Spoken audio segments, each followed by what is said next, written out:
எத்தனை பேர் வீட்டில் லைப்ரரி இருக்குது? கை தூக்குங்க பாப்போம். சூப்பர்.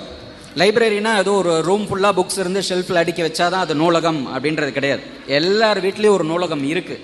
என்னென்னா, நம்மளுடைய பசங்களுடைய புக்ஸை நீங்கள் ஒரு ஷெல்ஃப் வச்சு அடுக்கி வச்சா அதுவே ஒரு நூலகம் தான்.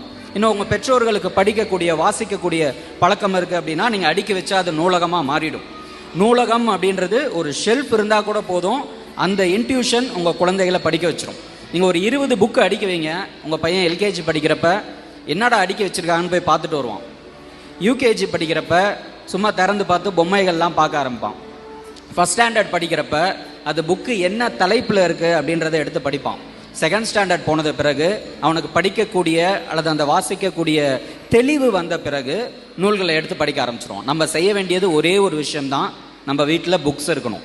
கண்ணில் படுற இடத்துல எல்லாம் ஏதாவது ஒரு புக்ஸை வச்சுட்டே இருங்க. அதுக்கு முக்கியம் நமக்கு வாசிப்பு பழக்கம் இருக்கணும், பெற்றோர்களுக்கு. அதை நாங்கள் கட்டாயமாக ஏற்படுத்திக்கணும். படிக்கிறதுக்காக, நம்ம பாடப்புத்தகங்களை படிக்கிறதுக்காக அதிகம் மெனக்கட்டுற நம்ம இந்த மாதிரியான நூல்களை அவங்களுக்குள்ளே கொடுக்கறதுக்குள்ளேயும் வாசிப்பு பழக்கத்தை ஏற்படுத்துறதுக்காகவும் சில மெனக்கடல்களை நீங்கள் செய்ய வேண்டிய சூழலில் இருக்கீங்க. ஸோ இதுவரைக்கும் உங்ககிட்ட இருக்கக்கூடிய புக்ஸ் எல்லாம் தொகுத்து ஒரு நூலகமாக மாற்றுங்க.